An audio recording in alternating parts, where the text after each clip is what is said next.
Hey guys, welcome to day 2 of Mayapur. তো আজকে আমরা মায়াপুর থেকে চলে যাচ্ছি, আমরা আজকে নবদ্বীপের উদ্দেশ্যে যাচ্ছি। ওখানে আমরা বিখ্যাত লাল দই কিনবো আর শ্রী চৈতন্য প্রভু ধাম দেখবো আমরা। আর দেখে আমরা ডিরেক্ট ওখান থেকে মায়াপুর কৃষ্ণনগর স্টেশনে ব্যাক করছি। মানে basically it was a one day trip, but it was a lovely and amazing trip. Specially সব থেকে বেস্ট পার্ট ছিল হচ্ছে কি কালকে আরতিটা। কোনো রকম ভিডিও আমি করতে পারিনি, ছবি কিছু তো লাগলো না, ইভেন মোবাইল নিয়ে আমাদের ঢুকতে দেয়নি, তোমরা তো সবটাই জানো। বাট মন থেকে মানে সামনাসামনি যেটা দেখিয়েছে, যেটা ফিলিংস ভেতর থেকে যে হচ্ছিল না, দ্যাট ওয়াজ ভেরি মাচ সারেল। মানে ওটা আমি মুখে ডেসক্রাইব করতে পারবো না, ওটা শুধুমাত্র তোমরা এসেই এখানে বুঝতে পারবে। তো যাই হোক, প্লাস কালকে কৃষ্ণ এবং বাকি সব ভগবানদের কাছে অতিরিক্ত বেশি গ্রেটফুল আমি, বিকজ আমরা যখন বেরিয়েছিলাম তখনই বৃষ্টিটা থেমেছে, পুরো খটখটে বেঁধেছিল। আর তার আগে অবধি সারা সকাল বৃষ্টি হয়েছে, এবং তোমাদের হয়তো দেখেওছি যে কতটা মন খারাপ ছিল আমার। বাট যেই আমরা লাঞ্চের পর বেরিয়েছি, পুরোপুরিভাবে পুরোটা তোমার ইয়ে ছিল, পুরো খটখটে শুকনো ছিল। হ্যাঁ, জল কাদা ছিল, আর যেই স্কার্টটা আমি পরেছিলাম পুরো তোমার মাটিতে লোটা ছিল। তো অনেক এরকমভাবে নিয়ে ঘুরতে হচ্ছিল, বাট স্টিল মজা করেছি, এনজয় করেছি। অ্যাটলিস্ট যেই জায়গাগুলো দেখার প্ল্যান ছিল সেই সব জায়গাগুলো দেখেছি। And just look at this place is so nice. কালকে বৃষ্টি পড়ছিল বলে আমি জাস্ট ওভারলুক করে গেছি এরিয়াটা ভীষণ সুন্দর। তো চলো এবারে নবদ্বীপের উদ্দেশ্যে রওনা হওয়া যায়। ওকে, সো মায়াপুরের জার্নি এখানেই শেষ হলো। এই একটা পেছনে গদা ভবন দেখে নাও, ভীষণ সুন্দর এখানকার ভবন, যেমন পরিষ্কার তেমন ফিটফাট, আর তেমন মানে কি খুব ভদ্রস্থ আর খুব সফিস্টিকেটেড একটা এরিয়া। মানে শুধু গদা ভবন না, মানে পুরো ইসকন ক্যাম্পাসটাই ভীষণ ভালো। তো মাথায় একটু ছাতা নিতে হচ্ছে, কারণ ঝিরঝির একটু বৃষ্টি পড়ছে। বাট হ্যাঁ, মানে এটা হাঁটা যাবে, এমন না যে বেরোনো যাচ্ছে। তো আমরা এখন ক্যাম্পাসের বাইরে যাচ্ছি টোটোর উদ্দেশ্যে। ওখান থেকে স্ট্রেট আমরা ফেরিঘাটের ওখানে যাব, আর নৌকো করে নবদ্বীপ যাব। তো চলো, আর দেখো এই গাছটা কি সুন্দর, একটা খুব সুন্দর শেপ আছে। আর এই যে হ্যাঁ তো ফাইনালি আমাদের ফেরি ভ্রমণ হচ্ছে। কালকে যেটা করতে পারিনি, আজকে সেটা আমরা নবদ্বীপের উদ্দেশ্যে করছি। এখনো লঞ্চ ছাড়িনি, আর এই দেখো ভর্তি কচুরিপানা চারিদিকে। বাট আশা করি যখন সামনের দিকে এগোবে তখন অতটাও থাকবে না। আর একটা ফুরফুরে ভালো হাওয়া দিচ্ছে, আর বৃষ্টিটাও লাকিলি আপাততর জন্য কমেছে। ঠিক আছে, পড়ছে হ্যাঁ টিপ, বাট ঠিক আছে, বেরোবে ওটাই আর কি।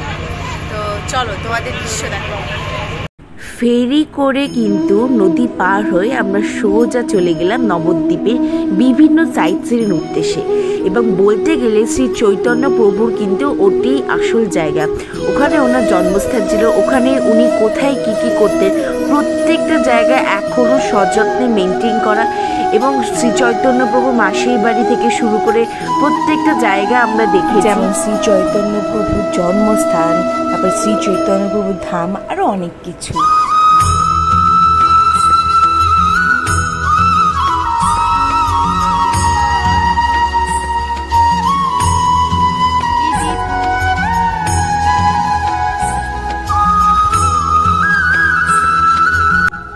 জায়গাটা ভীষণ সুন্দর, মানে চারিদিকে যেমন ফুলে ভরা তেমন সুন্দর গন্ধ বেরোচ্ছে। আর আমার মাথায় যে ফুল দুটো আছে ওগুলো দেখো ভীষণ সুন্দর গন্ধ বেরোচ্ছে।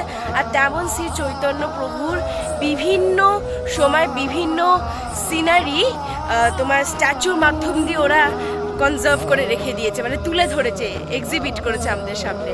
তো ভীষণ দেখতে ভালো লাগছে, আর সত্যি মানে ওয়ার্থ ইট।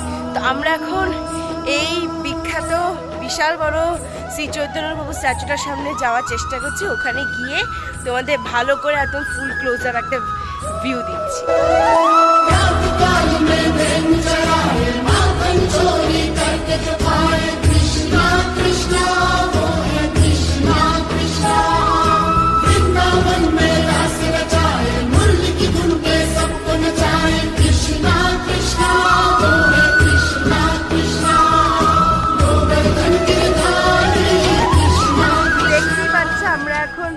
বিশাল বড় চৈতন্য প্রভু স্ট্যাচুর সামনে দাঁড়িয়ে আছি।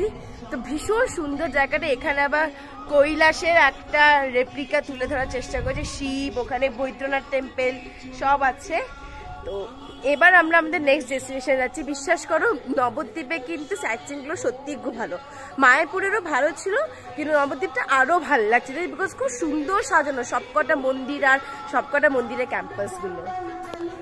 শ্রী চৈতন্য প্রভুর মায়ের দর্শন থেকে সোনা গৌরাঙ্গ সবে কিন্তু আমরা নবদ্বীপে দেখতে পেয়েছিলাম। এক কথায় বলতে গেলে কিন্তু আমাদের নবদ্বীপের যাত্রা 16 আনা পূর্ণ হয়েছিল। নবদ্বীপে ফেমাস লাল দই খাচ্ছি।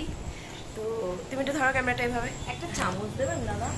তো তোমাদের খেয়ে লাইভ রিয়াকশন। ওয়াও, ভেতরটা কিন্তু পুরো ক্ষীর, ভেতরটা কিন্তু পুরো ক্ষীর। তো টেস্ট করার পর কিন্তু আমরা এক ভার দই কিনেও নিয়েছি। বিখ্যাত নবদ্বীপে লাল দই নিয়ে আমরা বেরিয়ে পড়েছি। আর আপাতত এখানেই মায়াপুর নবদ্বীপের ট্রিপ র্যাপ করা হচ্ছে, বিকজ আমরা এখন ডিরেক্ট যাব স্টেশনে। ওখানে কোনো ট্রেনের টিকিট রিজার্ভ করা নেই বলে চটপট স্টেশনে গিয়ে ট্রেন ধরতে হবে। ও চলো তাহলে ডিরেক্ট এবার স্টেশনে যাওয়া যাক।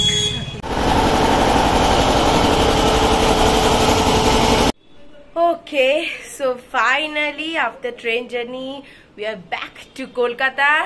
নিজে বাড়িতে বসে এখন তোমাদের সাথে গল্প করছি। Anyway, and let's conclude this video. ভীষণ ভীষণ ভীষণ ভালো হয়েছে মায়াপুর ট্রিপটা। দেখো বৃষ্টি হয়েছে কিন্তু অনবরত, কিন্তু লাকিলি যত ঘন্টা আমরা বাইরেছিলাম আজ প্লাস কাল একদিনও এক ফোটার জন্যও বৃষ্টি হয়নি যতগুলো ঘন্টা আমরা বাইরে ছিলাম। তো we are really very much lucky, মানে আমি দ্যাট ইজ নিজেকে খুব লাকি কনসিডার করছি, বিকজ আমি অ্যাটলিস্ট ছাতা মাথায় নিয়ে বা বৃষ্টির জন্য কোনো এরিয়া ঘুরতে পারবো না এরকম হয়নি, মানে অ্যাটলিস্ট ট্রিপটা বৃষ্টির জন্য আমার পন্ড হয়নি, এটাই অনেক। তো ঠিক আছে, ভিডিওটা এখানেই কনক্লুড করা যাক। যদি তোমাদের এই মায়াপুর মিষ্টি ট্রিপে কিছু ভালো লেগে থাকে then do like, comment, share and subscribe my channel fun with princess issues. দেখা হচ্ছে আবার কোনো নেক্সট ভিডিওতে এবং সেটা খুব জলদি। টাটা।